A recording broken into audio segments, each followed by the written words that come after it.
നമസ്കാരം. PS ട്രിക്സിൻ്റെ ഏറ്റവും പുതിയ വീഡിയോയിലേക്ക് എല്ലാ കൂട്ടുകാർക്കും സ്വാഗതം. അപ്പം ഇന്നത്തെ വീഡിയോയിൽ നമ്മൾ ചർച്ച ചെയ്യുന്നത് ഭാരതീയ ന്യായ സംഹിതയിൽ നിന്നുള്ള പ്രധാന ചോദ്യങ്ങളാണ്. ഈ വീഡിയോയിൽ നിങ്ങളുമായി ചർച്ച ചെയ്യുന്നത് അല്ലേ. അപ്പം ജൂലൈ 19 എന്താണ് വുമൺ പോലീസ് കോൺസ്റ്റബിളിൻ്റെ പരീക്ഷ WCPO പരീക്ഷ നടക്കുന്നുണ്ട്.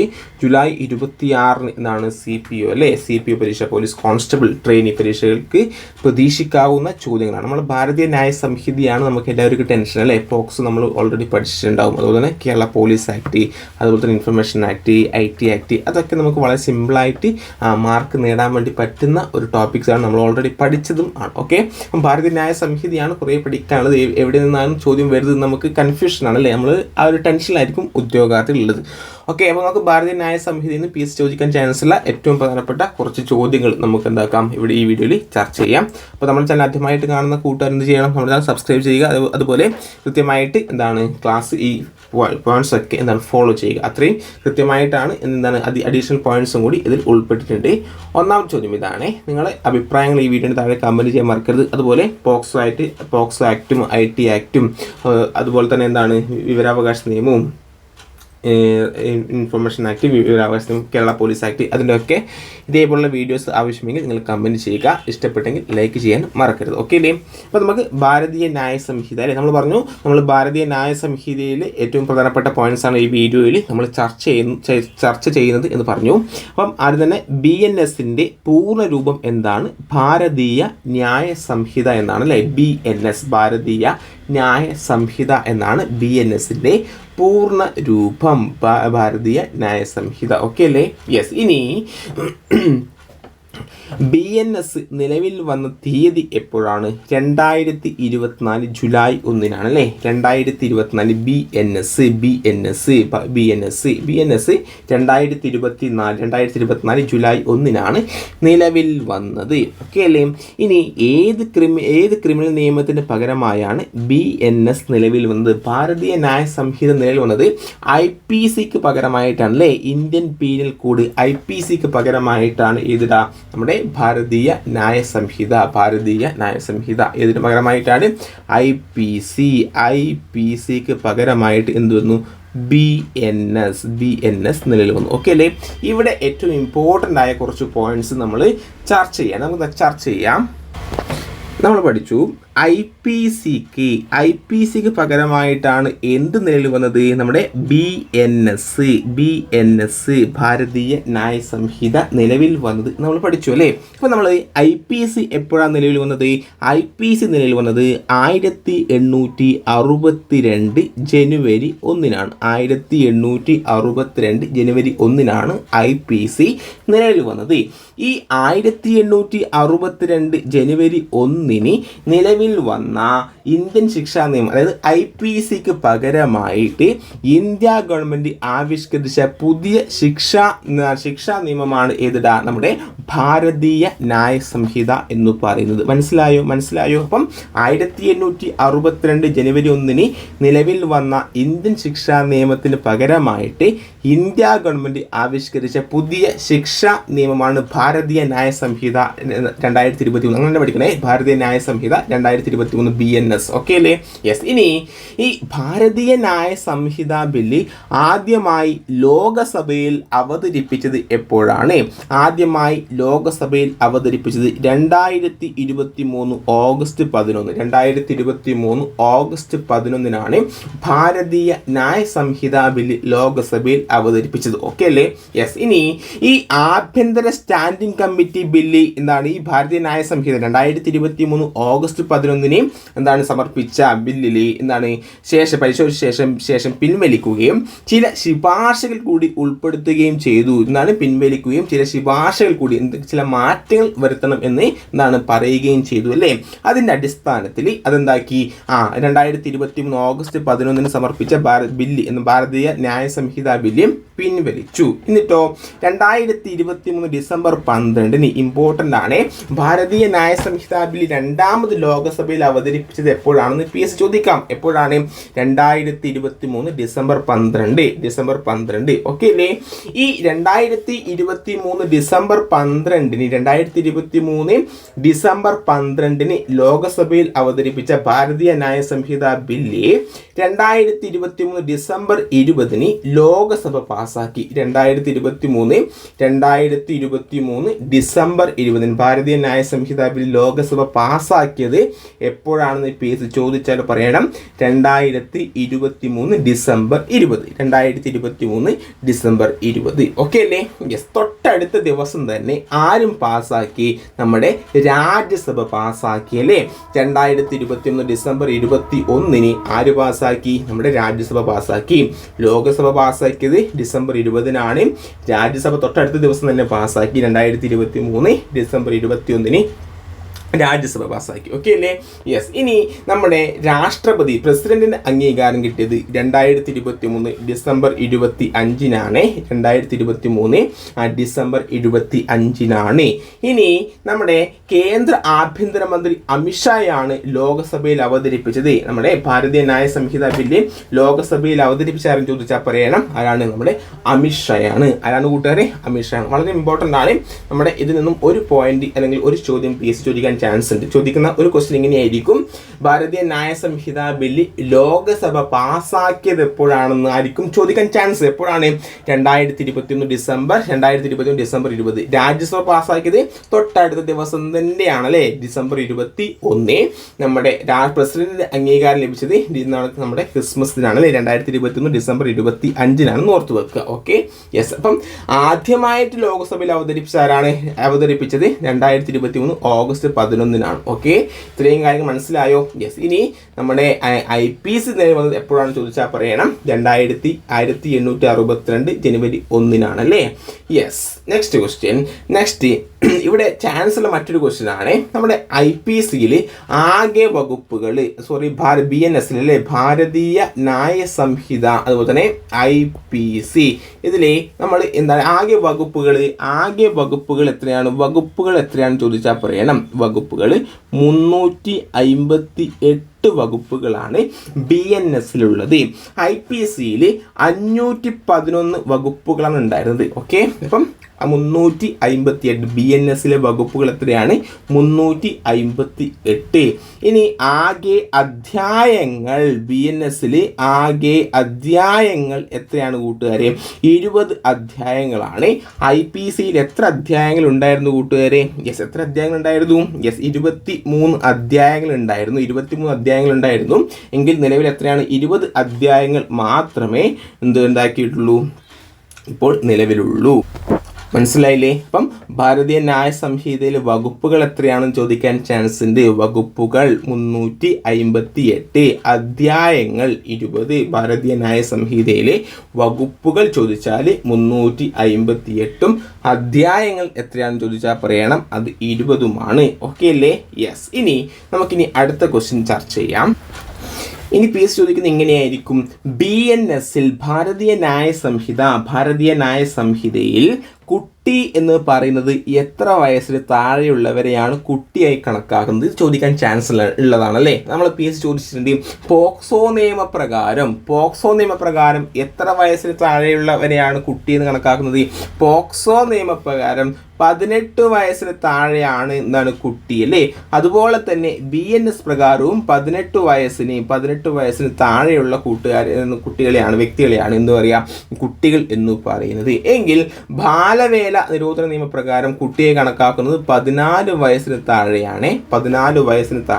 അപ്പം നമ്മുടെ പോക്സോ നിയമപ്രകാരവും BNS പ്രകാരവും കുട്ടി എന്ന് പറയുന്നത് എത്ര വയസ്സിന് താഴെയുള്ളവരെയാണ്? 18 വയസ്സിന് താഴെയുള്ളവരെയാണ് അല്ലേ? എങ്കിൽ നമ്മുടെ ബാലവേല നിരോധന നിയമപ്രകാരം കുട്ടി എന്ന് കണക്കാക്കുന്നത് 14 വയസ്സിന് താഴെയുള്ള കൂട്ടുകാരെയാണ്. ഓക്കെ അല്ലേ? യെസ്. ഇനി BNSലെ മറ്റൊരു PSC സിലബസ് ഇല്ലാത്തൊരു വകുപ്പാണ് എങ്കിലും പഠിച്ചു വെക്കുക. BNSൽ 2-7 വകുപ്പ് പ്രകാരം ഒരാൾക്ക് തെറ്റായ നേട്ടമോ മറ്റൊരാൾക്ക് തെറ്റായ നഷ്ടമോ വരുത്തി വെക്കുക എന്ന ഉദ്ദേശത്തോടെ എന്തെങ്കിലും ചെയ്യുക എന്നർത്ഥം വരുന്ന വാക്കാണ് ഡിസ്ഹോണസ്റ്റ്ലി ഡിസ്ഹോണസ്റ്റ്ലി. എന്നാൽ ഡിസ്ഹോണസ്റ്റ്ലി എന്ന് പറഞ്ഞാൽ നമ്മുടെ BNS 2-7 വകുപ്പ് പ്രകാരം ഒരാൾക്ക് തെറ്റായ നേട്ടമോ മറ്റൊരാൾക്ക് തെറ്റായ നഷ്ടമോ വരുത്തി വെക്കുക എന്ന ഉദ്ദേശത്തോടെ എന്തെങ്കിലും ചെയ്യുക എന്നർത്ഥം വരുന്ന വാക്കാണ് ഡിസ്ഹോണസ്റ്റ്ലി അല്ലേ, ഡിസ്ഹോണസ്റ്റ്ലി. ഓക്കെ അല്ലേ. ഇനി എന്താണ് വെസൽ എന്ന് ചോദിച്ചാൽ എന്ത് പറയും? ഭാരതീയ BNS പ്രകാരം വെസൽ എന്ന് പറഞ്ഞാൽ എന്താണ് കൂട്ടുകാരെ? BNS 2-32 വകുപ്പ് പ്രകാരം ഇത് PSC എന്താണ് ചോദിക്കാൻ ചാൻസ് ഉണ്ടോ ചോദിച്ചാൽ നമ്മുടെ സിലബസിന് പുറത്തായിട്ടും PSC ചില പോയിന്റ്സുകൾ ചോദിക്കാറുണ്ട്. അതിൽ ഉൾപ്പെടുത്തിയിട്ടുള്ള ഏറ്റവും പ്രധാനപ്പെട്ട പോയിന്റ്സ് ആണ് എന്താണ്? മനുഷ്യരെയോ വസ്തുക്കളെയോ ജലമാർഗം കൊണ്ടുപോകുന്നതിനായി നിർമ്മിച്ച ഏതൊരു വസ്തുവിനെയും പറയുന്ന പേര് എന്താണ്? വെസൽ എന്നാണ്. വെസൽ എന്നാണ് ചോദിക്കുന്നത്. എങ്ങനെയായിരിക്കും? എന്താണ്? BNS പ്രകാരം മനുഷ്യരെയോ മറ്റു വസ്തുക്കളെയോ ജലമാർഗം കൊണ്ടുപോകുന്നതിനായി നിർമ്മിച്ച ഏതൊരു വസ്തുവിനെയും പറയുന്ന പേര് എന്താണ് ചോദിച്ചാൽ പറയണം അത് വെസലാണല്ലേ, വെസലാണ്. ഓക്കെ അല്ലേ? യെസ്. ഇനി പൊതുവായ ഉദ്ദേശത്തോടെ പൊതുവായ ഉദ്ദേശത്തോടു കൂടി നിരവധി വ്യക്തികൾ ചെയ്യുന്ന ക്രിമിനൽ പ്രവർത്തികൾ BNSലെ അനുബന്ധ വകുപ്പ് ഏതാണ്? BNSലെ അനുബന്ധ വകുപ്പ് ഏതാണ് എന്നാണ് ചോദ്യം. എന്താണ്? പൊതുവായ ഉദ്ദേശത്തോടു കൂടി നിരവധി വ്യക്തികൾ ചെയ്യുന്ന ക്രിമിനൽ പ്രവർത്തികൾക്ക് BNSലെ അനുബന്ധ വകുപ്പ് ഏതെന്ന് ചോദിച്ചാൽ പറയണം അത് 3-5 ആണ്. എന്താണ്? 3-5. അപ്പം വകുപ്പ് സെക്ഷൻ 3-5 എന്താ പറയുന്നത്? എല്ലാവരുടെയും പൊതുവായ ഉദ്ദേശം മുൻനിർത്തി നിരവധി വ്യക്തികൾ ഒരു കുറ്റകൃത്യം ചെയ്യുമ്പോൾ അത്തരം ഓരോ വ്യക്തിയും അത് താൻ ചെയ്തതുപോലെ തന്നെ ആ പ്രവൃത്തിക്ക് ബാധ്യസ്ഥനാണ് എന്നാണ് 3-5 പറയുന്നത്. അതായത് ഒരു വ്യക്തിയെ നമ്മൾ എന്താണ് ഒരു 5 പേര് ചേർന്ന് മർദ്ദിക്കുകയാണ്. ഒരു 5 പേര് ചേർന്ന് മർദ്ദിക്കുകയാണ് എങ്കിലും ഈ 5 പേര് ഇതിന്ന് ഒരാൾ എന്താണ് ഇതിന്ന് വിട്ടു നിൽക്കുക, എനിക്ക് എന്താണ് അയാളെ മർദ്ദിക്കുന്നതിന് താല്പര്യമില്ലാണ് വിട്ടു നിൽക്കുകയാണ്. അപ്പം അയാളുടെ കോമൺ ഇൻറ്റൻഷൻ എന്താണ്? ആ വ്യക്തി മർദ്ദിക്കുക എന്നാണ്. ചിലപ്പം ഒരു മാനസാന്തരപ്പെട്ടിട്ട് ആ വ്യക്തി എന്താണ് ഒരു വ്യക്തി മാറി നിൽക്കുകയാണെങ്കിലും നമ്മുടെ കേസ് വന്നാൽ ഈ വ്യക്തിയെ മർദ്ദിച്ചു എന്ന കുറ്റത്തിന് ശിക്ഷിക്കപ്പെടും. ഈ വ്യക്തി ആ ശിക്ഷക്ക് അർഹനാണ് എന്നാണ് 3-5 പറയുന്നത്. മനസ്സിലായോ? യെസ്. ഇനി BNS വകുപ്പ് 2-9 പ്രകാരം വഞ്ചിക്കുക എന്ന ഉദ്ദേശത്തോടെ ഒരു കാര്യം ചെയ്യുക എന്നർത്ഥം വരുന്ന വാക്കാണ് ഫ്രോഡുലൻലി. എന്താണ്? ഫ്രോഡുലൻലി. BNS 2-9 വകുപ്പ് പ്രകാരം വഞ്ചിക്കുക എന്ന ഉദ്ദേശത്തോടെ ഒരു കാര്യം ചെയ്യുക എന്നർത്ഥം വരുന്ന വാക്കാണ് ഫ്രോഡുലൻലി. ഓക്കെ അല്ലേ? യെസ്. ഇനി BNS ഭാരതീയ ന്യായ സംഹിത പ്രകാരം എത്ര തരത്തിലുള്ള ശിക്ഷകളാണ് പറഞ്ഞിരിക്കുന്നത്? 6 തരത്തിലുള്ള ശിക്ഷകൾ. BNS പ്രകാരം എത്ര തരത്തിലുള്ള ശിക്ഷകളാണ് പറഞ്ഞിരിക്കുന്നത് ചോദിച്ചാൽ പറയണം 6 തരത്തിലുള്ള ശിക്ഷകളാണ്. ഈ ശിക്ഷകളെ കുറിച്ച് പ്രതിപാദിക്കുന്ന സെക്ഷൻ ചോദിച്ചാൽ പറയണം അത് സെക്ഷൻ 4 ആണ്. സെക്ഷൻ 4 ശിക്ഷകളെ കുറിച്ച് പ്രതിപാദിക്കുന്ന സെക്ഷൻ ചോദിച്ചാൽ പറയണം അത് 4 ആണ്. 4-ൽ എത്ര ശിക്ഷകളെ കുറിച്ചാണ് BNS പറയുന്നത്? 6 ശിക്ഷകളെ പറ്റിയാണ് BNS പ്രതിപാദിക്കുന്നത്. എന്താണ്? മരണം. ഓപ്ഷൻ 1 എന്താണ്? മരണം. അതുപോലെ തന്നെ ജീവപര്യന്തം തടവ്, അതായത് ഒരു വ്യക്തിയുടെ സ്വാഭാവിക ജീവിതത്തിന്റെ ശേഷിക്കുന്ന കാലയളവിനെയാണ് എന്താണ് ജീവപര്യന്തം തടവ് എന്ന് പറയുന്നത്. അതുപോലെ തന്നെ തടവ് 2 തരത്തിലുണ്ട്. ലളിതമായത് അതല്ലെങ്കിൽ അതായത് കഠിനാധ്വാനത്തോടെ, കഠിനമായത് അല്ലെങ്കിൽ കഠിനാധ്വാനത്തോടെ. രണ്ടാമത്തത് ലളിതമായത് സ്വത്ത് കണ്ടെത്തൽ, പിഴ, കമ്മ്യൂണിറ്റി സേവനം എന്നിങ്ങനെ 6 ശിക്ഷകളാണ് എന്താണ് BNS ഉള്ളത്. അപ്പം PSC ചോദിക്കുന്നത് എങ്ങനെയായിരിക്കും? ശിക്ഷകൾ BNS പ്രകാരം എത്ര തരത്തിലുള്ള ശിക്ഷകളെയാണ് പറഞ്ഞിരിക്കുന്നത്? 6 തരത്തിലുള്ള ശിക്ഷകളെയാണ് പറഞ്ഞിരിക്കുന്നത്. PSC ചോദിക്കുന്നത് എങ്ങനെയായിരിക്കും? 6 തരത്തിലുള്ള ശിക്ഷകളെ കുറിച്ച് പ്രതിപാദിക്കുന്ന BNSലെ സെക്ഷൻ ഏത് ചോദിച്ചാൽ പറയണം അത് സെക്ഷൻ 4 ആണ്. സെക്ഷൻ 4 ആണ്. ഓക്കെ അല്ലേ? യെസ്. ഇനി IPCയിൽ ഉൾപ്പെടാത്ത ഏത് ശിക്ഷയാണ് BNS പ്രകാരം നിലവിൽ വന്നിരിക്കുന്നത്? അത് സാമൂഹിക സേവനം. ഇതും ചോദിക്കാൻ ചാൻസ് ഉണ്ട്. IPCയിൽ ഉൾപ്പെടാത്ത ഏത് ശിക്ഷയാണ് BNS പ്രകാരം നിലവിൽ വന്നിരിക്കുന്നത് ചോദിച്ചാൽ പറയണം അത് സാമൂഹിക സേവനമാണ്. നമ്മൾ പറഞ്ഞു മരണം എന്താണ് നമ്മുടെ IPCയിൽ ഉണ്ടായിരുന്നു. ജീവപര്യന്തം തടവും നമ്മുടെ IPCയിൽ പ്രതിപാദിച്ചിരുന്നു. എന്താണ് തടവ്? 2 തരത്തിലുള്ള തടവ്, കഠിനമായ തടവും ലളിതമായ തടവും അത് നമ്മൾ IPCയിൽ ഉണ്ടായിരുന്നു. സ്വത്ത് കണ്ടെത്തൽ IPCയിൽ ഉണ്ടായിരുന്നു. പിഴയും എന്താണ് IPC ഉണ്ടായിരുന്നു എങ്കിൽ IPC ഇല്ലാത്തതും ഭാരതീയ നിയമ സംഹിതയിൽ BNS ഉള്ളതുമായ ശിക്ഷ ഏതെന്ന് ചോദിച്ചാൽ പറയണം അത് കമ്മ്യൂണിറ്റി സേവനമാണ്. കമ്മ്യൂണിറ്റി സേവനം അല്ലെങ്കിൽ സാമൂഹിക സേവനമാണ്. ഓക്കെ അല്ലേ? യെസ്. ഇനി ഫ്രാക്ഷൻ നിശ്ചയിക്കാനായി ജീവപര്യന്തത്തെ എത്ര വർഷമായാണ് കണക്കാക്കുന്നത്? 20. ഫ്രാക്ഷൻ നിശ്ചയിക്കാനായി നമ്മുടെ ജീവപര്യന്തത്തെ എത്ര വർഷമായാണ് കണക്ക് കൂട്ടുന്നത് ചോദിച്ചാൽ പറയണം അത് 20 ആണ്. 20. മനസ്സിലായോ? യെസ്. ഇനി നെക്സ്റ്റ് ക്വസ്റ്റ്യൻ എന്താണ്? BNSലെ വകുപ്പ് 20 പ്രകാരം എത്ര വയസ്സിന് താഴെയുള്ള കുട്ടികൾ ചെയ്യുന്ന കുറ്റകൃത്യമാണ് നിയമപ്രകാരം കുറ്റം അല്ലാതെ ആകുന്നത്? അത് 7 വയസ്സിനാണ്. 7 വയസ്സിന് BNSലെ വകുപ്പ് 20 പ്രകാരം എത്ര വയസ്സിന് താഴെയുള്ള കുട്ടികൾ ചെയ്യുന്ന കുറ്റകൃത്യങ്ങളാണ് നിയമപ്രകാരം കുറ്റമല്ലാതെ ആകുന്നത് എന്ന് ചോദിച്ചാൽ പറയണം ഏത്? 7 ആണ്. എന്താണ് കൂട്ടുകാരെ? 7 ആണല്ലേ. നമ്മൾ IPCയിലും പഠിച്ചില്ലേ 7 വയസ്സിന് താഴെ പ്രായമുള്ള കുട്ടികൾ ചെയ്യുന്ന കുറ്റങ്ങളൊന്നും എന്താണ് ഇതല്ല അല്ലേ, തെറ്റുകളൊന്നും കുറ്റമല്ല എന്ന് നമ്മൾ പഠിച്ചിട്ടുണ്ടല്ലേ. ഇവിടെ PSC ചോദിക്കാനുള്ള 2 പോയിന്റ്സ് ഉണ്ട്. നമുക്ക് 2 പോയിന്റ്സുകൾ എന്തൊക്കെയാണെന്ന് നോക്കാം. കഴിഞ്ഞ CPO പരീക്ഷയ്ക്കും PSC ചോദിച്ചൊരു മേഖലയാണ്. ഇനി വരുന്ന പരീക്ഷയിൽ PSC ചോദിക്കുന്നത് ഇങ്ങനെയായിരിക്കും: 7 വയസ്സിന് താഴെ പ്രായമുള്ള ഒരു കുട്ടി ചെയ്യുന്ന യാതൊന്നും കുറ്റകരമല്ല എന്ന് പ്രതിപാദിക്കുന്ന വകുപ്പ് ഏത്? BNSലെ വകുപ്പ് ഏത് എന്ന് ചോദിച്ചാൽ പറയണം അത് വകുപ്പ് 20 ആണ്. വകുപ്പ് 20 ആണ്. എന്താണ്? നമ്മുടെ 7 വയസ്സിന് താഴെ പ്രായമുള്ള ഒരു കുട്ടി ചെയ്യുന്ന യാതൊന്നും കുറ്റകരമല്ല എന്ന് പ്രതിപാദിക്കുന്ന വകുപ്പ് ഏതാണ്? സെക്ഷൻ BNS വകുപ്പ് സെക്ഷൻ 20 ആണ്.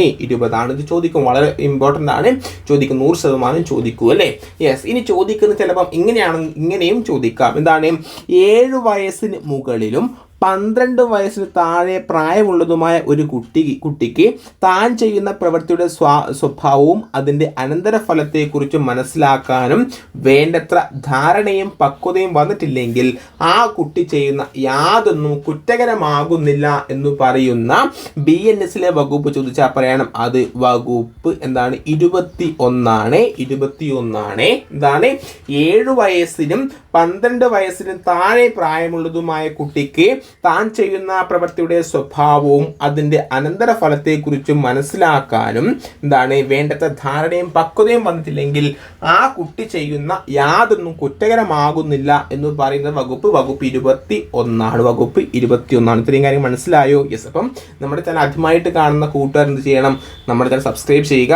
അതുപോലെ പറയാനുള്ളത്, നമ്മുടെ ഈ PDF, നമ്മളെ ഈ ക്വസ്റ്റ്യൻസിൻ്റെ PDF നിങ്ങൾക്ക് ഏതിൽ കിട്ടും? നമ്മുടെ PSC ട്രിക്സിൻ്റെ CPO ASM ബാച്ച് അല്ലേ, അതിലുണ്ട്. അതിൽ ഞാൻ പോസ്റ്റ് ചെയ്തിട്ടുണ്ട്. അത് CPO ASM ബാച്ച് എന്ന് പറയുന്നത് PDF ആണ്, ക്ലാസ് അല്ല. നമ്മുടെ കറണ്ട് അഫയേഴ്സ് 2025 ജനുവരി 1 മുതൽ ജൂലൈ 30 വരെയുള്ള ഡെയിലി കറണ്ട് അഫയേഴ്സിൻ്റെ PDF ആയിരിക്കും നിങ്ങൾക്ക് അതിൽ കിട്ടുക. അതുപോലെ ഒറ്റയടിക്ക് ഒരുമിച്ചായിരിക്കും നിങ്ങൾക്ക് PDF തരിക. ഓരോ മന്ത് ബേസ് ഒരു 10 ദിവസത്തെ കറണ്ട് അഫയേഴ്സ് ആയിരിക്കും നിങ്ങൾക്ക് തരിക. ഓൾറെഡി നമ്മൾ PSC ബുള്ളറ്റിലെ കറണ്ട് അഫയേഴ്സ് നമ്മളതിൽ പോസ്റ്റ് ചെയ്തിട്ടുണ്ട്. അതുപോലെ മറ്റ് സോഴ്സിൽ നിന്നും കിട്ടുന്ന നമ്മുടെ കറണ്ട് അഫയേഴ്സുമായി ബന്ധപ്പെട്ടുള്ള ഇമ്പോർട്ടൻറ്റ് നോട്ട്സും അതുപോലെ തന്നെ പോൾസ്, PVQ ചോദ്യങ്ങൾ, ഇംഗ്ലീഷ്, മാത്സ് PDF അതൊക്കെ നിങ്ങൾക്ക് അതിൽ നിന്ന് ലഭ്യമാകും. നിങ്ങൾ ജോയിൻ ചെയ്യാൻ താല്പര്യമുള്ള കൂട്ടുകാർ 96 45 24 0954 എന്ന നമ്പറിലേക്ക് ഒരു ഹായ് മെസ്സേജ് ചെയ്യുക. അതിനുശേഷം അവർ QR കോഡ് അയച്ചു തരും. 22 രൂപയാണ് നിങ്ങൾ ഈടാക്കുന്നത്. ഓഗസ്റ്റ് 9 ASM പരീക്ഷ അല്ലേ. ഓഗസ്റ്റ് 9 വരെയാണ് ഇതിൻ്റെ കാലാവധി ഉണ്ടാവുക, നമ്മുടെ ചാനൽ ഉണ്ടാവുക. യെസ്. അപ്പം ഇതിൻ്റെ PDF നിങ്ങൾക്ക് ഇതിൽ കിട്ടും, നമ്മുടെ ചാനലിൽ കിട്ടുന്നതായിരിക്കും. ഓക്കെ. യെസ്. ഇനി നമുക്ക് നെക്സ്റ്റ് പഠിക്കാം. പറയുന്ന കാര്യങ്ങൾ മനസ്സിലാവുന്നില്ലേ? അപ്പോൾ നമ്മുടെ ചാനൽ ആദ്യമായിട്ട് കാണുന്ന കൂട്ടുകാർ എന്താക്കുക? സബ്സ്ക്രൈബ് ചെയ്യുക. അതുപോലെ ഒരു കാര്യം കൂടി നിങ്ങളോട് എടുത്തു പറയാനുള്ളത്, നമ്മുടെ PDF ആയിരിക്കും, നിങ്ങൾക്ക് ക്ലാസ് അല്ല. നമ്മൾ ലൈവ് സെഗ്മെൻറ്റ് ഒരിക്കൽ നടത്തിയിരുന്നു. ഇനി വരും ദിവസങ്ങളിൽ സമയം കിട്ടുമെങ്കിൽ വീണ്ടും നടത്താം. ഇമ്പോർട്ടൻ്റ് ആയ കറണ്ട് അഫയേഴ്സ് ഒക്കെ നിങ്ങൾക്ക് അതിലൂടെ ലഭിക്കുന്നതായിരിക്കും. 2024 ഏറ്റവും ഇമ്പോർട്ടൻ്റ് ആയ കറണ്ട് അഫയേഴ്സ് ഉൾപ്പെടുത്തിയുള്ള PDF ഓൾറെഡി അതിൽ പോസ്റ്റ് ചെയ്തിട്ടുണ്ട്. 2025 മറ്റ് സോഴ്സിൽ നിന്ന് കിട്ടിയ PDFകളൊക്കെ നിങ്ങൾക്ക് അതിൽ ലഭ്യമാണ്. വായിച്ച് പഠിക്കാൻ താല്പര്യമുള്ള കൂട്ടുകാർ അല്ലെങ്കിൽ ഇത്തരത്തിലുള്ള PDFകൾ ആവശ്യമുള്ള കൂട്ടുകാർ എന്താക്കുക, തീർച്ചയായിട്ടും ജോയിൻ ചെയ്യുക. 22 രൂപ ഒരു ചായ കുടിക്കുന്ന പൈസയെ നിങ്ങൾക്ക് ഇതിലും ചിലവാവുക അല്ലേ. എങ്കിൽ നിങ്ങൾ ലൈഫ് എന്താക്കാൻ പറ്റും, നിങ്ങൾക്ക് സേഫ് ആക്കാൻ വേണ്ടി പറ്റും അല്ലേ. ഒരു പൊറോട്ടയ്ക്ക് എത്ര പൈസ ഇടാം? പൊറോട്ടയ്ക്ക് 12 രൂപയാണ്. ഒരു പൊറോട്ടയ്ക്ക് എത്ര പൈസ? 12 രൂപ. ഒരു ചായക്ക് എത്ര പൈസ? 15 രൂപ, 27 രൂപ. ഓക്കെ, അപ്പം ഒരു പൊറോട്ട നമ്മുടെ അല്ലെങ്കിൽ ചായയിൽ മുക്കിയിട്ട് ഒരു പൊറോട്ട കഴിക്കണമെങ്കിൽ തന്നെ എത്ര വേണം? 27 രൂപ വേണം. അതിനാണ് നിങ്ങളുടെ ലൈഫിന്, നിങ്ങളുടെ ജീവിതത്തിന് വേണ്ടിയിട്ട് ഒരു 22 രൂപ നിങ്ങൾ ചിലവാക്കിയാൽ നിങ്ങൾക്ക് എന്ത് കിട്ടുണ്ടാ? നിങ്ങൾക്ക് നല്ലൊരു ജോലി കിട്ടാൻ ചാൻസ് ഇല്ല. നമുക്കറിയാം GK ഒക്കെ എല്ലാ കൂട്ടുകാരും പഠിച്ച് സെറ്റായിട്ടിരിക്കുകയാണ്. നമുക്ക് ഏറ്റവും കൂടുതൽ ഇമ്പോർട്ടൻറ്റ് അല്ലെങ്കിൽ ഏറ്റവും കൂടുതൽ മാർക്ക് നേടാൻ വേണ്ടി പറ്റുന്നത് നമ്മുടെ കറണ്ട് അഫയേഴ്സ് വിഭാഗത്തിൽ നിന്നായിരിക്കും. ജോയിൻ ചെയ്യുക. 96 40 24 0954 നമ്പറിലേക്ക് ഒരു ഹായ് അയക്കുക. ഇതിൻ്റെയൊക്കെ PDF ആവശ്യമുള്ള കൂട്ടുകാരെന്താക്കുക, ഒരു ഹായ് അയക്കുക. ഓക്കെ അല്ലേ? യെസ്. അപ്പം നമ്മൾ പറഞ്ഞത് എന്താണ്? നമ്മുടെ സെക്ഷൻ 20 ആണ്. എന്താ സെക്ഷൻ 20 പറയുന്നത്? സെക്ഷൻ 20 പറഞ്ഞാൽ എന്താ കൂട്ടുകാരെ? നമ്മുടെ 7 വയസ്സിന് താഴെ പ്രായമുള്ള ഒരു കുട്ടി ചെയ്യുന്ന യാതൊന്നും കുറ്റകരമല്ല എന്ന് പറയുന്നത് എന്താണ് കൂട്ടുകാരെ? നമ്മുടെ സെക്ഷൻ 20 ആണ്. ഇനി 7 വയസ്സിന് മുകളിലും 12 വയസ്സിന് താഴെ പ്രായമുള്ളതുമായ കുട്ടിക്ക് താൻ ചെയ്യുന്ന പ്രവൃത്തിയുടെ സ്വഭാവവും അതിൻ്റെ അനന്തരഫലത്തെക്കുറിച്ച് മനസ്സിലാക്കാനും വേണ്ടത്ര ധാരണയും പക്വതയും വന്നിട്ടില്ല എങ്കിൽ ആ കുട്ടി ചെയ്യുന്ന യാതൊന്നും കുറ്റകരമല്ല എന്ന് പറയുന്നത് എന്നാണ് സെക്ഷൻ 21 ആണ്. സെക്ഷൻ 21 ഓക്കെ അല്ലേ? യെസ്. ഇനി നെക്സ്റ്റ് ക്വസ്റ്റ്യൻ. അടുത്ത ക്വസ്റ്റ്യൻ ആണ്, BNS പ്രകാരം വളരെ ചെറിയ ഹാനി ഉണ്ടാക്കുന്നത് അഥവാ വളരെ ചെറിയ പ്രവർത്തികളെ ഏത് സെക്ഷനിലാണ് ഉൾപ്പെടുത്തിയിട്ടുള്ളതെന്ന് ചോദിച്ചാൽ പറയണം സെക്ഷൻ 33 ആണ്. സെക്ഷൻ 33 ഇതാണ്. സെക്ഷൻ 33 BNS പ്രകാരം വളരെ ചെറിയ ഹാനി ഉണ്ടാക്കുന്നത് അഥവാ വളരെ ചെറിയ പ്രവർത്തികളെ ഏത് സെക്ഷനിലാണ് ഉൾപ്പെടുത്തിയിട്ടുള്ളത്? സെക്ഷൻ 33 ആണല്ലേ.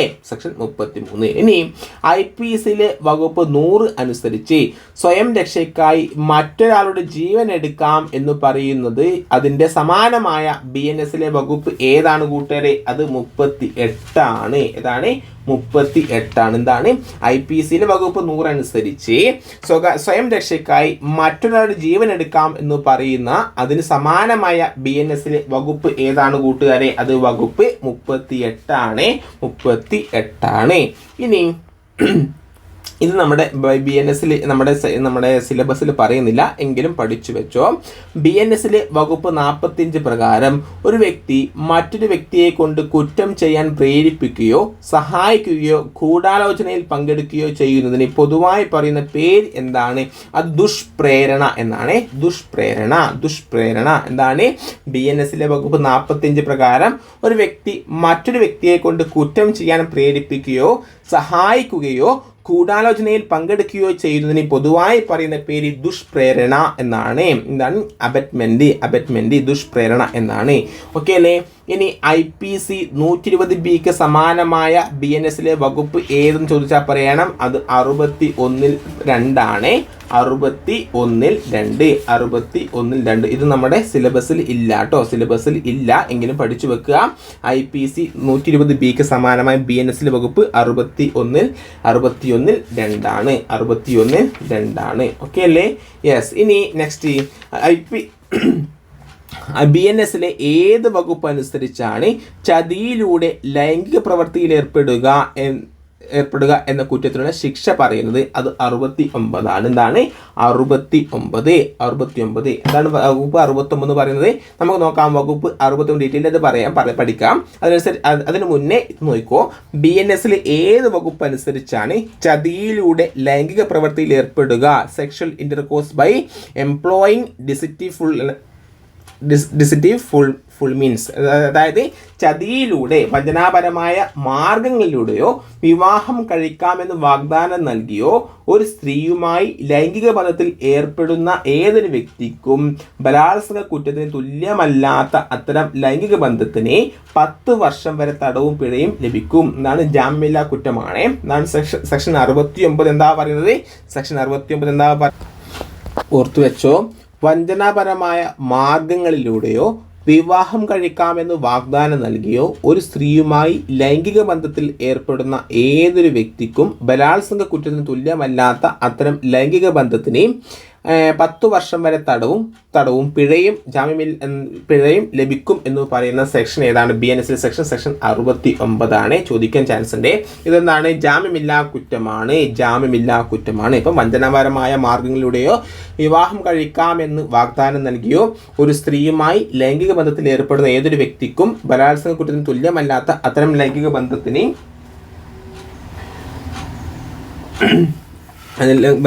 10 വർഷം വരെ തടവും പിഴയും ലഭിക്കുന്നതായിരിക്കും. എത്ര വർഷം? 10 വർഷം വരെ തടവും പിഴയും ലഭിക്കുന്നതായിരിക്കും എന്ന് പറയുന്ന സെക്ഷൻ ഏതാണ്? സെക്ഷൻ 69. സെക്ഷൻ 70 കൂട്ടി പഠിച്ചോ. എന്താണ്? കൂട്ടബലാത്സംഗത്തെ കുറിച്ച് പ്രതിപാദിക്കുന്ന സെക്ഷൻ BNS സെക്ഷൻ 70 ആണ്. എന്താണ്?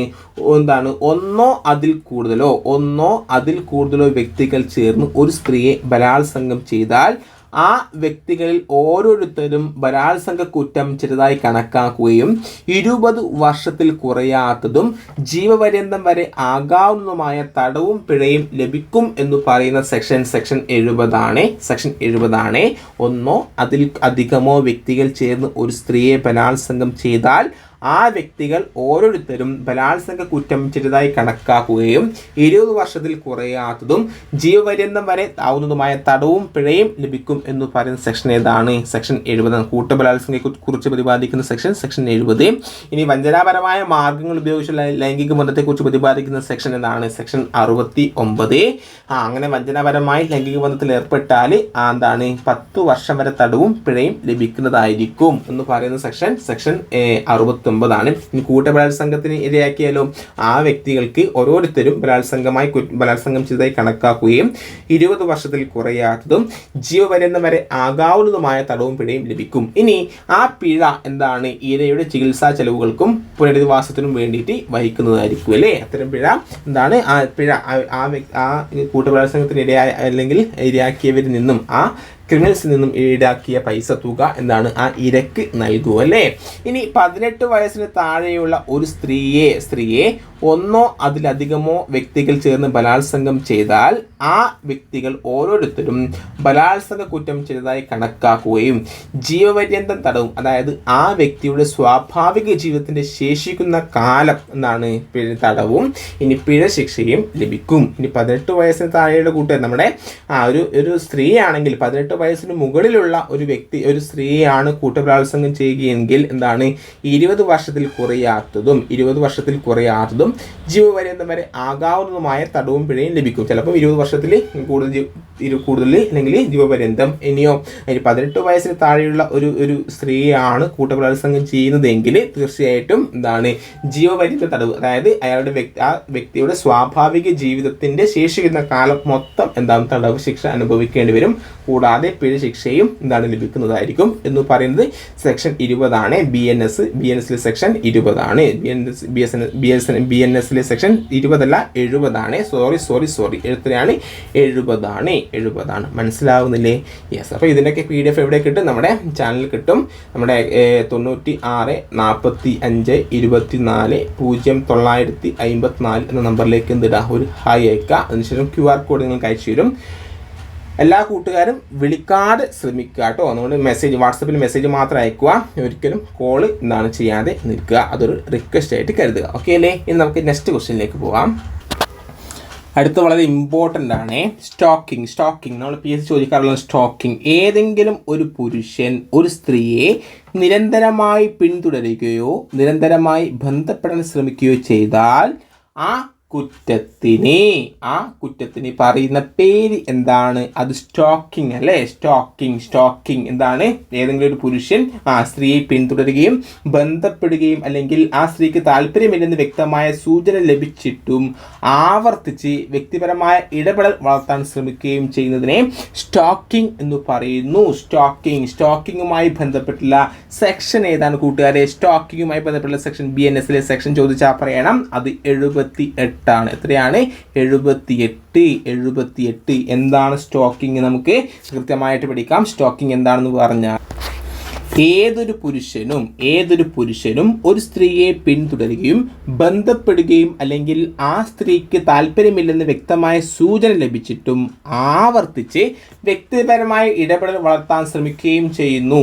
അല്ലെങ്കിൽ ഒരു സ്ത്രീ ഇൻ്റർനെറ്റ്, ഇമെയിൽ അല്ലെങ്കിൽ മറ്റേതെങ്കിലും തരത്തിലുള്ള ഇലക്ട്രോണിക് ആശയവിനിമയം, വാട്സപ്പ്, ഇൻസ്റ്റഗ്രാം, ടെലഗ്രാം ഓർക്കണേ, ഉപയോഗിക്കുന്നത് നിരീക്ഷിക്കുന്നുവെങ്കിൽ പിന്തുടരൽ എന്ന കുറ്റകൃത്യം ചെയ്തതായി കണക്കാക്കാം. ഓക്കെ അല്ലേ? അപ്പം നമ്മൾ അറിയാത്തൊരു വ്യക്തിക്ക് വാട്സപ്പിലൂടെയും ടെലഗ്രാമിലൂടെയും ഇൻസ്റ്റഗ്രാമിലൂടെയൊക്കെ റിക്വസ്റ്റ് അയക്കുന്നത് വരെ എന്താണ് സ്റ്റോക്കിംഗ് ആയിട്ട് കണക്കാക്കുകയും അത് കംപ്ലൈൻറ്റ് ചെയ്താൽ നമ്മൾ എന്താണ് എത്ര വർഷം വരെ കിട്ടുണ്ടാകും? 3 വർഷം വരെ തടവും പിഴയും, ചിലപ്പം 5 വർഷം വരെ ആവാം. 3 വർഷം പിന്തുടരൽ എന്ന കുറ്റകൃത്യം ചെയ്യുന്ന ആൾക്ക് ആദ്യ കുറ്റം ചുമത്തുമ്പോൾ തന്നെ 3 വർഷം വരെ തടവും പിഴയും ലഭിക്കും. രണ്ടാമത്തേതോ തുടർന്നോ ആയ കുറ്റകൃത്യം ചെയ്യുമ്പോൾ 5 വർഷം വരെ തടവും പിഴയും ലഭിക്കാൻ ചാൻസ് ഉണ്ട്. ഓക്കെ അല്ലേ? അത്രയും എന്താണ് മാരകമായ ഒരു പ്രവൃത്തിയാണ് പിന്തുടരൽ, സ്റ്റോക്കിംഗ് എന്ന് പറയുന്നത്. അപ്പം അങ്ങനെയാണെങ്കിൽ നമ്മളിൽ പലരും എന്താണ് കണ്ണൂർ സെൻട്രൽ ജയിലിൽ ഇരുന്നിട്ട് CPO പരീക്ഷ എഴുതേണ്ടി വരും അല്ലേ? ഓക്കെ. അതുകൊണ്ട് ആരും ഇത്തരത്തിലുള്ള സ്റ്റോക്കിങ്ങിലേക്കൊന്നും പോകരുത്. ഓക്കെ, മനസ്സിലായോ? യെസ്. അപ്പം ഇനി ഈ സ്റ്റോക്കിംഗ്, പിന്തുടരൽ എല്ലാ തരത്തിലുള്ള പിന്തുടരലും സ്റ്റോക്കിംഗ് ആണോ? അല്ല അല്ലേ? എല്ലാ തരത്തിലുള്ള സ്റ്റോക്കിങ്ങും പിന്തുടരലും ഇതല്ല കുറ്റമായി കണക്കാക്കാൻ വേണ്ടി പറ്റില്ല അല്ലേ? എന്തൊക്കെ തരത്തിലുള്ള പിന്തുടരൽ കുറ്റമായി കണക്കാക്കാൻ വേണ്ടി പറ്റില്ല?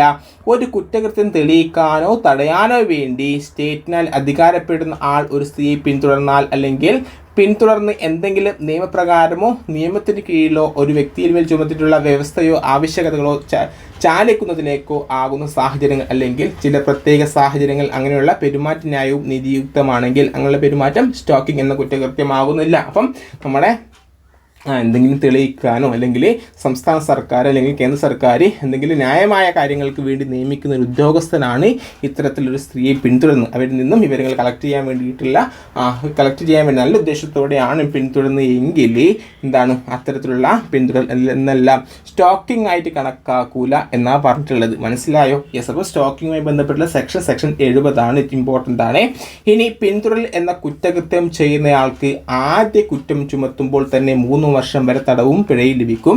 രണ്ടാമത്തേത് തുടർന്നോ ആയ കുറ്റം ചുമത്തുമ്പോൾ 5 വർഷം വരെ തടവും പിഴയും ലഭിക്കും. അപ്പം ജസ്റ്റ് ഓർത്ത് വെക്കുക, നിങ്ങൾ ഈ LD പരീക്ഷ എഴുതിയല്ലേ, ഇനി 3 വർഷത്തിലെ കാലാവധി ഈ LD പരീക്ഷ ലിസ്റ്റ് വന്നിട്ട് അടുത്ത ലിസ്റ്റിൽ വരുമ്പോഴേക്കും നിങ്ങൾ സ്റ്റോക്കിങ്ങിന് ഒരു കംപ്ലയിൻറ്റ് കൊടുത്താൽ, ഒരു സ്ത്രീ കംപ്ലയിൻറ്റ് കൊടുത്ത് നിങ്ങൾക്കെതിരെ ഒരു സ്ത്രീ സ്റ്റോക്കിംഗ് നടത്തി എന്ന് പറഞ്ഞിട്ട് ഒരു കംപ്ലയിൻറ്റ് കൊടുത്തു. അപ്പോൾ ജസ്റ്റ് ഓർത്ത് വെക്കാനാണ് 3 വർഷമാണ് അതിൻ്റെ ശിക്ഷ ചിലപ്പോൾ ചോദിക്കാറുണ്ട്, ശിക്ഷ എന്ന് ഓർത്ത് വെക്കാൻ ഞാൻ പറയുന്നത്. അപ്പം ഈ LD ലിസ്റ്റ് വന്നിട്ട് അതിൻ്റെ കാലാവധി അവസാനിക്കുമ്പോഴായിരിക്കും നിങ്ങൾ എന്താക്കുക, കണ്ണൂർ സെൻട്രൽ ജയിലിൽ നിന്നും തിരികെ വരിക എന്നും ജസ്റ്റ് ഒന്ന് ഓർത്ത് വെക്കുക. ഇനി രണ്ടാമതും നടത്തിയാലോ 5 വർഷം വരെ തടവും പിഴയും ലഭിക്കും. മനസ്സിലായോ? സ്റ്റോക്കിംഗ് മനസ്സിലായോ? സെക്ഷൻ 70. യെസ്.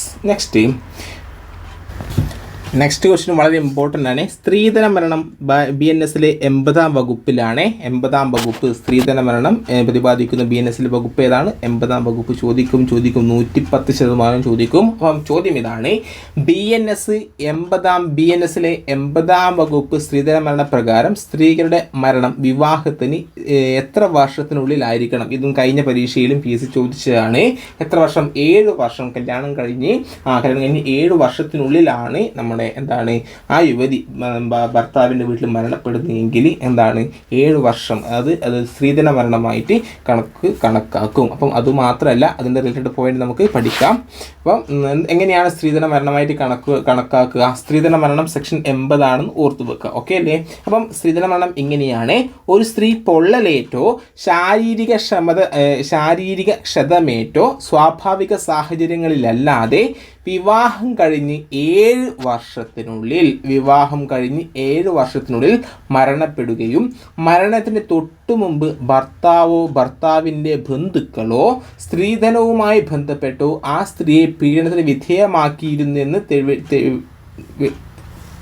സ്ത്രീയെ പീഡനത്തിന് വിധേയമാക്കിയിരുന്നെന്ന് തെളിയിക്കപ്പെടുകയും ചെയ്താൽ അത്തരത്തിലുള്ള മരണത്തെ സ്ത്രീധന മരണം എന്ന് വിളിക്കുന്നു അല്ലേ?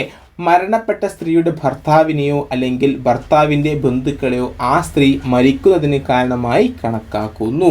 സ്ത്രീധന മരണത്തിന് കാരണമാകുന്ന ഏതൊരാളും 7 വർഷത്തിൽ കുറയാത്തതും എന്നാൽ ജീവപര്യന്തം വരെയാകുന്നതുമായ തടവ് ശിക്ഷയ്ക്ക് വിധിക്കപ്പെടുന്നതാണ്. അപ്പോൾ നമ്മൾ പറഞ്ഞു കല്യാണം കഴിഞ്ഞിട്ട് 7 വർഷത്തിനുള്ളിലാണല്ലേ. അപ്പം അങ്ങനെ ആയാലും 7 വർഷം വരെയുള്ള 7 വർഷത്തിൽ കുറയാത്തതും എന്നാൽ 7 വർഷമാണ് 7 വർഷത്തിനുള്ളിൽ മരണപ്പെടുകയും എന്നാൽ 7 വർഷം തന്നെയാണ് ശിക്ഷ ലഭിക്കുന്നത് എന്നും കാര്യം കൂടി ഒന്ന് കണക്ട് ചെയ്ത് പഠിക്കുക. 7 വർഷത്തിൽ കുറയാത്തതും എന്നാൽ ജീവപര്യന്തം വരെയാകുന്ന തടവ് ശിക്ഷയ്ക്കും വിധിക്കപ്പെടുന്നതാണ്. മനസ്സിലായോ? സ്ത്രീധന മരണം സെക്ഷൻ 80 7 വർഷത്തിനുള്ളിലാണ് സ്ത്രീ മരണപ്പെടേണ്ടത്. അപ്പം അങ്ങനെ മരണപ്പെട്ടാൽ ഭർത്താവിനോ ബന്ധുക്കൾക്കോ എത്ര വർഷം തടവ് ലഭിക്കും? 7 വർഷത്തെ തടവ് ലഭിക്കും എന്ന കാര്യം കൂടി ഓർത്തു വെക്കുക. നെക്സ്റ്റ്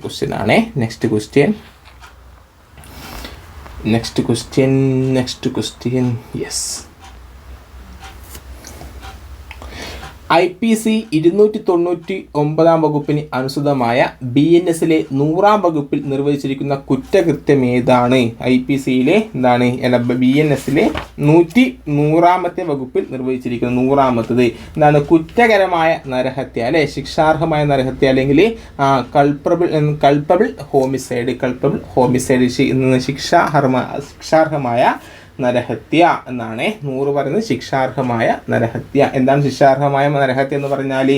മരണമുണ്ടാക്കുക എന്ന ഉദ്ദേശത്തോടെ ചെയ്യുന്ന ഒരു പ്രവൃത്തി അല്ലെങ്കിൽ മരണകാരണമാകുന്ന ശാരീരിക പീഡനങ്ങൾ ഏൽപ്പിക്കുകയോ മരണം സംഭവിപ്പിക്കാനുള്ള പരിധിയിൽ ആസൂത്രണം ചെയ്ത് മരണപ്പെടുത്തുകയോ ചെയ്യുന്നത് കുറ്റകരമായ നരഹത്യയാണ്. ഓക്കെ അല്ലേ? യെസ്. അപ്പം ഏതെങ്കിലും തരത്തിലുള്ള ശാരീരിക ദൗർബല്യമോ രോഗമോ ഉള്ള വ്യക്തിയെ ശാരീരിക ഉപദ്രവം ചെയ്ത് മരണത്തിനിടയാക്കുന്നതും ഈ സെക്ഷൻ പ്രകാരം എന്താണ്? കുറ്റകരമാണ്. എന്നാൽ ശാരീരികമായ ഹാനിയാൽ മരണം സംഭവിക്കുമ്പോൾ ഉചിതമായ പ്രതിവിധികളും വിദഗ്ധ ചികിത്സയും അവലംബിച്ച് ആ മരണം തടയാമായിരുന്നുവെങ്കിലും അങ്ങനെ ഉള്ള ശാരീരികമായ ഹാനി ഉളവാക്കുന്നയാൾ മരണം സംഭവിച്ചിട്ടുള്ളതായി കരുതപ്പെടുന്നു.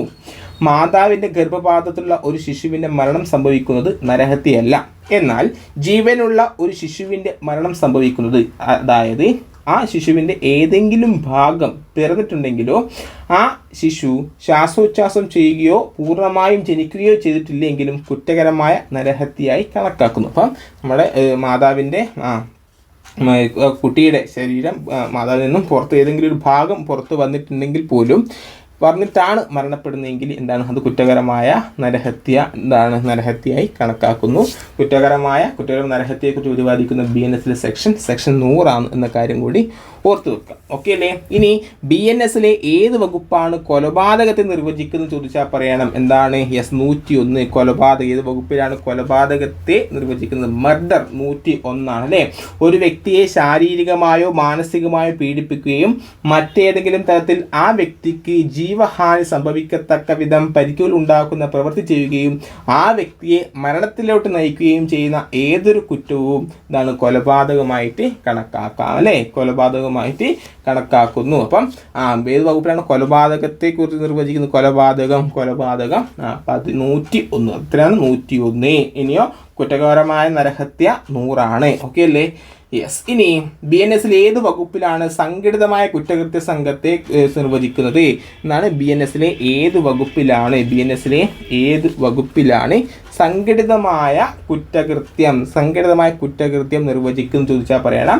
അത് 111 തട്ടിക്കൊണ്ടുപോകൽ, കവർച്ച, വാഹന മോഷണം, പിടിച്ചുപറി, ഭൂമി കയ്യേറ്റം, കരാർ കൊലപാതകം, സാമ്പത്തിക കുറ്റകൃത്യം, സൈബർ കുറ്റകൃത്യങ്ങൾ, വ്യക്തികളുടെ കടത്ത്, മയക്കുമരുന്ന് ആയുധങ്ങൾ, നിയമവിരുദ്ധ വസ്തുക്കൾ അല്ലെങ്കിൽ സേവനങ്ങൾ, വേശ്യാവൃത്തിക്കോ മോചനദ്രവ്യത്തിനോ വേണ്ടിയുള്ള മനുഷ്യക്കടത്ത് എന്നിവ ഉൾപ്പെടെയുള്ള ഏതൊരു നിയമവിരുദ്ധ പ്രവർത്തനവും ഇതിൽ ഉൾപ്പെടുന്നു അല്ലേ. യെസ്. ഇനി സംഘടിത കുറ്റകൃത്യം എന്താണ് സംഘടിത കുറ്റകൃത്യ സംഘം എന്ന് പറഞ്ഞാൽ? എന്നാൽ 2 അതിലധികമോ വ്യക്തികളുടെ ഒരു കൂട്ടം ഒറ്റയ്ക്കോ സംയുക്തമായോ ഒരു സംഘമായോ പ്രവർത്തിക്കുന്ന തുടർച്ചയായ നിയമവിരുദ്ധ പ്രവർത്തനങ്ങളിൽ ഏർപ്പെടുന്ന ഒരു സംഘമാണ് സംഘത്തെയാണ് സംഘടിത കുറ്റകൃത്യ സംഘം എന്ന് പറയുന്നത്. ഓക്കെ അല്ലേ? യെസ്, മനസ്സിലായില്ലേ? യെസ്. ഇനി BNS ആകെ എത്ര വകുപ്പുകളുണ്ട് എന്ന് ചോദിച്ചാൽ എന്ത് പറയും? BNS ആകെ എത്ര വകുപ്പുകളുണ്ടെന്ന് ചോദിച്ചാൽ പറയണം അത് 358 നമ്മൾ ഓൾറെഡി അത് പറഞ്ഞു അല്ലേ? ഓൾറെഡി അത് നമ്മൾ ആദ്യം തന്നെ പറഞ്ഞിരുന്നു എത്ര വകുപ്പുകളുണ്ടെന്നും ഏതൊക്കെയാണ് ഉള്ളതൊക്കെ നമ്മൾ പറഞ്ഞു. IPC എത്രയുണ്ടായിരുന്നു, BNS എത്രയുണ്ട്, ഇതൊക്കെ നമ്മൾ പറഞ്ഞിരുന്നു. ഓക്കെ അല്ലേ? ഇനി സമ്മതത്തോട് ചെയ്യുന്ന പ്രവൃത്തി BNS ഏത് വകുപ്പിന് കീഴിൽ വരുന്ന പ്രതിരോധമാണ്? 25. സമ്മതത്തോട് ചെയ്യുന്ന പ്രവൃത്തി എന്താണ്? സമ്മതത്തോടെ ചെയ്യുന്ന പ്രവൃത്തി BNS ഏത് വകുപ്പിന് കീഴിൽ വരുന്ന പ്രതിരോധമാണ്? 25. ഓക്കെ അല്ലേ? യെസ്. ഇനി റൈറ്റ് ടു പ്രൈവറ്റ് ഡിഫെൻസ് ആണ്. റൈറ്റ് ടു പ്രൈവറ്റ് ഡിഫെൻസ് എന്നത് ഡേഷ് വകുപ്പ് മുതൽ ഡേഷ് വകുപ്പ് വരെയുള്ള വിഭാഗത്തിന് കീഴിലാണ്. 34 മുതൽ 44 വരെ. ഓക്കെ അല്ലേ? യെസ്. ഇനി BNS ഏത് വകുപ്പിലാണ് ബലാത്സംഗത്തെക്കുറിച്ച് നിർവചിക്കുന്നത് ചോദിച്ചാൽ പറയണം 63. എന്താണ്? BNS ഏത് വകുപ്പിലാണ് ബലാത്സംഗത്തെ, റേപ്പിനെ കുറിച്ച് നിർവചിക്കുന്നത് ചോദിച്ചാൽ പറയണം അത് 63. 63. ഓക്കെ അല്ലേ? യെസ്. ഇനി ബലാത്സംഗത്തിന് BNS പ്രകാരം നൽകാവുന്ന ശിക്ഷ എന്താണെന്ന് വിവരിക്കുന്ന സെക്ഷൻ ഏതാണ്? അത് 64. 64. അപ്പം ബലാത്സംഗം എന്ന് പറയുന്നത് എന്താണ്?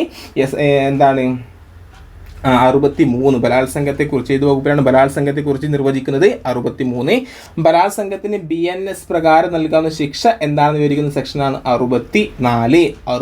നമുക്ക് ബലാത്സംഗം വളരെ ഇമ്പോർട്ടൻ്റ് ആണ്. അതെന്തൊക്കെയാണ് അതിൻ്റെ റിലേറ്റഡ് പോയിന്റ് നമുക്ക് ചർച്ച ചെയ്യാം.